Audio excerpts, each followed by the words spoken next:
ngejudge, Pastor Paul tidak mau peduli. Sedangkan ya sudah cukup ya. Dalam waktu seminggu bukan hal yang gampang dapat 400 juta ya, langsung kumpul ya. Dalam waktu seminggu 400 juta bukan hal yang gampang loh. 400 juta itu dapat waktu seminggu, saya ikutin terus. Nah, tapi setelah nggak mau dibuka kan, tapi tetap masih ada. Bahkan yang saya dengar ada yang ngirim langsung 50 juta, 25 untuk pekerjaan Pak Saifuddin Ibrahim, 25 juta ke rekeningnya KC itu. Nah ya, saya itu ikutin tuh, belum bisa masuk waktu itu.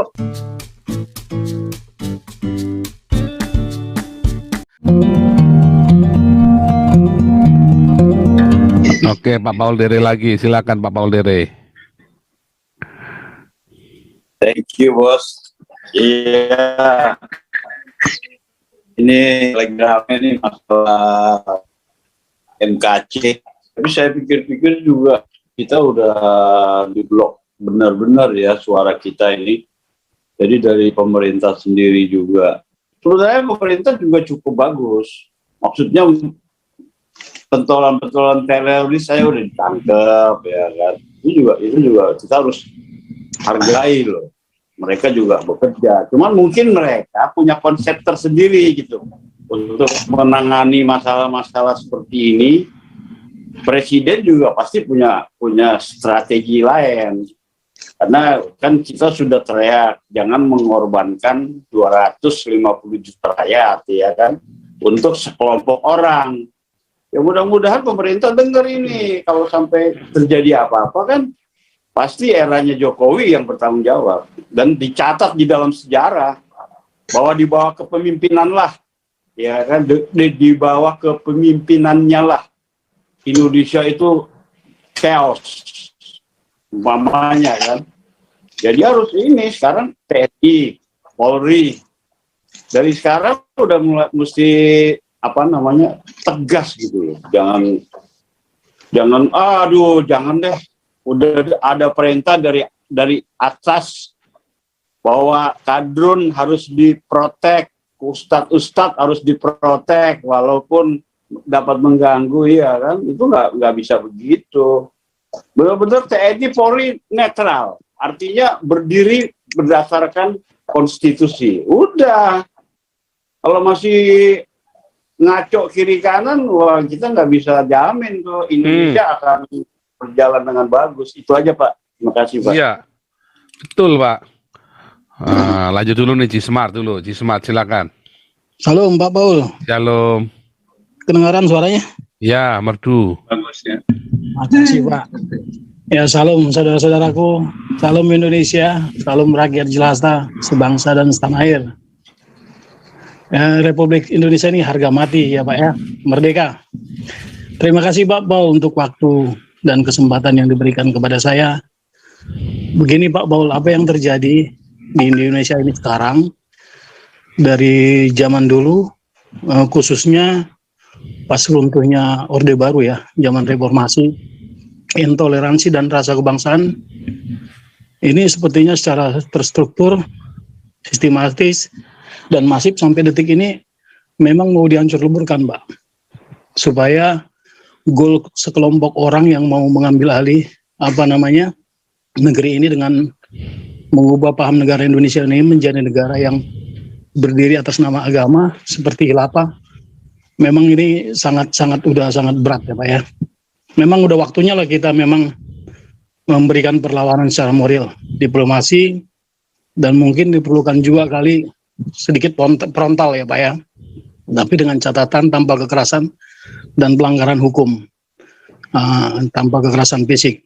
Nah, saran Pak Paul itu bagus sekali Pak ya, yang tentang karangan bunga itu kan satu bentuk pernyataan, bukan hanya sekedar pernyataan, tapi itu satu bentuk ya, jadi cukup idenya cukup bagus tuh Pak, menurut saya Pak. Jadi mungkin ini ada juga ide dari saya mungkin Pak, mungkin salah apa baik apa kurang baik mungkin nanti bisa ditanggapi. Kan sekarang ini kan viral-viralnya tentang ini Pak, seperti model baliho itu Pak ya, atau yang terjadi misalnya zamannya balihonya HRS itu dengan EPI-nya yang ada di bahkan sampai ke Semeru. Begini Pak, kalau menurut saya, ide saya, kalau contoh kita buat satu perlawanan moral ya, mungkin dengan model-model baliho. Tadi Bapak sudah membuat satu ide dengan karangan bunga. Mungkin kalau pakai baliho kita manfaatkan kantong-kantong Kristen kali Pak. Jadi selama ini kan mereka Bisa Pak. iya, Jadi kemarin ada yang usul pakai baliho, tapi itu mesti ngurus lagi ke Pemda, minta izin untuk pasang baliho supaya jangan dicopot. Jadi kayak himbauan kan seperti gitu. Nah, itu bisa juga pakai baliho karena lebih permanen ya. Kalau baliho itu kan bisa seminggu gitu ya. iya itu sepertinya lebih diplomatis Pak, lebih mantap. Iya, Nah, boleh sehingga- tuh, bisa itu. Itu benar tuh Nah, Pak Santiamer itu. Kemarin ada yang usul juga soalnya kirim WhatsApp ke saya. Kenapa nggak pakai baliho aja lebih permanen gitu ya? Itu boleh juga itu pakai baliho. Bener. Cuman kita Pak. kalau baliho kan nggak bisa kata-kata yang tajam, harus kata-katanya itu harus yang bersahabat, himbauan. Iya Pak. Terus kita kasih Mungkin- nama Galarua, jadi Galarua kan. Jadi kata-katanya menghimbau. Ayo bersatu, ayo menghargai toleransi, ayo menghargai kerukunan, begitu kan? Bisa begitu Betul. juga tuh. Jadi itu salah satu aksi kita yang bisa kita lakukan di kantong-kantong di ya terutama di ini ya, terutama di Jakarta ini kan supaya misalnya kita tapi harus serempak sekali tuh langsung keluar semua gitu kan. Betul Pak, betul. Harus Seperti serempak tuh kantong-kantong- balihonya. Jadi terus di jembatan-jembatan penyeberangan kita pasang tuh spanduk-spanduk ya menghargai ya menjaga Pancasila dengan menghargai ibadah orang lain, menjaga Pancasila dengan menghargai ya kan kepercayaan orang lain. Ya, himbauan-himbauan gitu. Nah, jadi bisa ke baliho itu yang friendly ya, pesan-pesan yang friendly tadi. Supaya bisa 1 bulan pasang di situ. Bayar kita. Betul Pak Cismat. Itu masukan Iya. buat Pak Santiamer tuh ya. Aksinya kita Iya. bisa dengan begitu. Ya betul Pak. Jadi seperti contoh ya Pak ya, misalnya kita manfaatkan kantong-kantong Kristen yang ada, misalnya contohnya Manado, Sulawesi Utara, Tapanuli Utara, Nias atau yang lain-lain. Mungkin kita bisa sedikit ngemop gitu Pak ya. Ya, kita bikin misalnya kami masyarakat adat Batak ya, mayoritas. Anda mau apa? Kami hanya mau keadilan, kami hanya mau toleransi, kami hanya mau nasionalis, kebangsaan ini semakin terjaga. Atau seperti itulah kalimatnya mungkin Pak yang bisa membangun Pak. Jadi seperti yang Bapak bilang tadi, Pak Paul tadi bilang itu memang pesan moralnya sangat kuat. Jadi perlawanan yang kita buat itu biar viral juga gitu loh Pak. Yang Bapak bilang tadi mungkin pakai wartawan ya. Bisa juga, tapi itu pasti butuh biaya Pak, butuh dana ya. Iya, lebih besar. Kalau pakai wartawan itu lebih banyak. Ya kan, artinya hanya insidentil. Kalau baliho itu bisa 1 bulan sama spanduk itu. Ya, Karena lebih ada lama. perizinannya kan 7 hari, 20 hari, sama 30 hari kalau nggak salah. 7 hari, 14 hari, 30 hari kalau nggak salah. Jadi itu legal, makanya pakai kata-kata yang bersahabat tadi, friendly tadi. Pesan himbauan, itu bagus juga itu. Jadi pas nanti kita lagi melakukan sesuatu, didorong dengan baliho itu. Siap. Itu sebenarnya satu aksi loh. Itu pesan itu ya. Kalau kita di jalan tol orang apa di itu ya lagi macet ya lihat itu gambar itu kan, dia nancep pesan masyarakat itu kan. Iya Pak, itu aja Pak sementara Pak. Makasih untuk Betul, waktunya, bagus Pak. itu. Itu pesan masyarakat yang bagus itu. Nanti itu pikir itu nanti program kerjanya kita nanti. Nanti kalau semua sudah terbentuk semua satu-satu kita bikin. Yulia Anita, silakan. Salam Pak Pol, salam semuanya. Shalom. Salam. Dengar Pak Kace yang masalah Pak Kace ini ya, saya sangat miris sih Pak, karena sudah kelihatan sekali Indonesia ini sangat timpang banget keadilan bagi minoritas. Tapi saya waktu ikut pertama Pastor Paul mengundang anaknya Pak Kace kan pernah Pastor Paul bilang, saya nggak yakin dengan anaknya. Nah, waktu sebelum Pastor Paul bicara begitu, saya juga udah curiga sih dengan anaknya. Ada apa sih gitu? Iya. Anaknya. Jujur, ada sekarang semua terjawab. Semua mulai terjawab sekarang. Lihat aja semakin nggak jelas, semakin hari semakin nggak jelas. Dan saya berapa kali nonton Zoom-nya siapa itu Kanuru atau siapa yang Jenderal Ikim, itu mereka semua buka ini Pastor, buka buka donasi sih. Dan tapi mereka tidak buka seperti di Zoom-nya Pak Pol begini. Ya kalau dibilang 1M itu saya percaya bisa karena di beberapa YouTube itu semua mendonasikan, ada atas nama istrinya, ada atas nama Pak Saifuddin Ibrahim. Itu ada beberapa rekening kok yang mereka buka kok di beberapa YouTube. Jadi menurut saya sih untuk ini bukannya kita sekarang malah ngejudge Pastor Paul tidak mau peduli. Sedangkan ya sudah cukup ya. Dalam waktu seminggu bukan hal yang gampang dapat 400 juta ya, langsung kumpul ya. Dalam waktu seminggu 400 juta bukan hal yang gampang loh. 400 juta itu dapat waktu seminggu, saya ikutin terus. Nah, tapi setelah nggak mau dibuka kan, tapi tetap masih ada. Bahkan yang saya dengar ada yang ngirim langsung 50 juta, 25 untuk pekerjaan Pak Saifuddin Ibrahim. 25 juta ke rekeningnya KC itu. Nah ya, saya itu ikutin tuh, belum bisa masuk waktu itu. Ikutin dengan jelas. Nah, itu sudah luar biasa kepedulian teman-teman, saudara-saudara kita yang seiman untuk mendukung di mana Pak KC supaya Pak KC bisa tertolong atau apa. Tapi ya semakin hari kok semakin bingung. Pengacara juga semakin bingung. Masa katanya udah dapat uang 1M. Waktu itu juga kata Pak Saifuddin kan kalau 1M itu udah lebih dari cukup untuk dipenjara, untuk apa. Kok sekarang masih ribut aja masalah uang dan menjelekkan Pak Pol tidak mau peduli. Bukannya tidak mau peduli, sampai setiap kita Zoom, setiap kita doa embun pagi pun Pak Pol tetap doakan untuk Ponialis Darmawan ya, sama Pak Kacau itu tidak pernah ketinggalan dua itu, saya ngikutin terus. Tidak pernah pas doa berkat itu selalu selalu ada, tidak pernah ketinggalan. Udah masih kurang apa lagi sih apa yang sudah diperbuat? Memang kita tahu manusia tidak ada yang sempurna, tapi kok begitu amat sih orang-orang ya? tidak ada tidak ada baiknya gitu loh apa yang sudah diperbuat.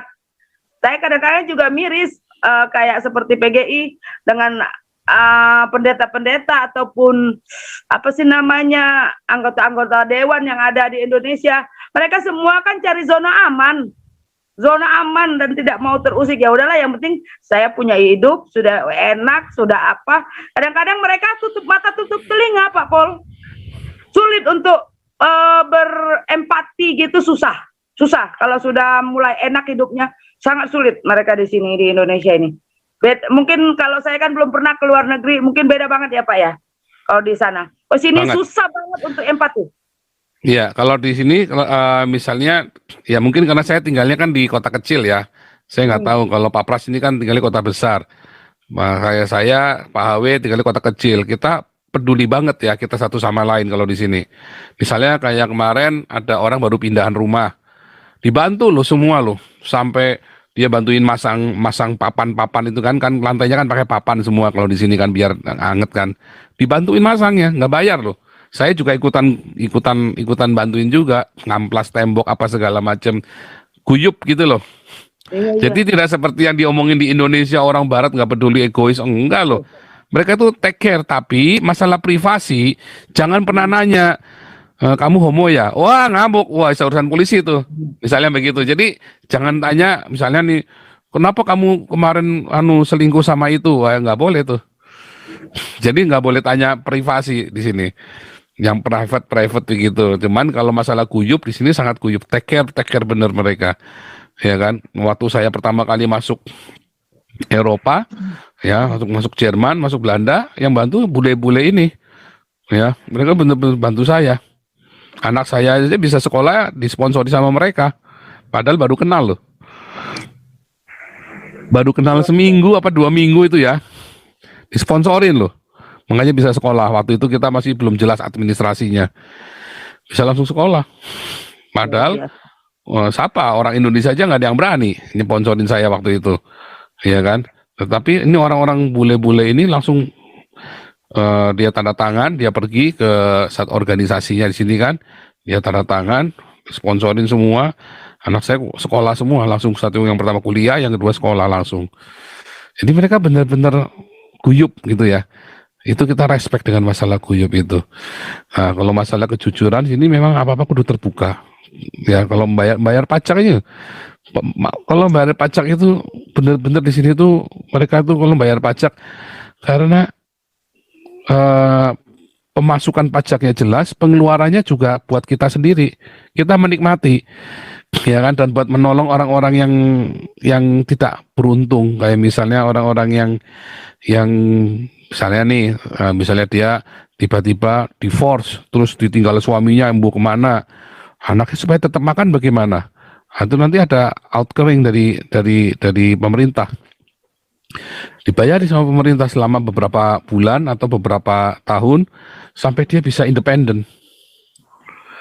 Luar biasa sekali loh. Makanya di sini nggak ada definisi miskinnya kita dengan di Indonesia beda. Kalau di Indonesia definisi miskin itu bener-bener sampai nggak punya rumah, sampai nggak bisa makan ya, sampai nggak bisa bayar anak sekolah. Di sini kalau Anda nggak sarapan pagi itu udah miskin itu. Ya, sampai misalnya ya di survei ketahuan di sekolah kamu belum sarapan ya, sekali namanya 2 kali, begitu sampai berapa kali ketahuan nggak sarapan pagi, orang tuanya dipanggil. Ada apa? Misalnya memang kamu butuh bantuan, datang ke dinas sosial, nanti dikirimin makanan. Bukan dikirimin makanan, dikirim dia ngambil uang apa ngambil makanan deh, saya lupa, karena ada namanya bank makanan, food namanya Futsal Bank kalau nggak salah namanya, Futsal Bank, ada bank makanan. Makanan sehat, gratis, susu, daging, gratis, snack, gratis di sini. Jadi ada begitunya, luar biasa ya. Nah, kapan Indonesia bisa begitu ya? Ya kalau sudah nggak ada, kalau orang Islamnya sudah gambar Muhammad sama Aisyah.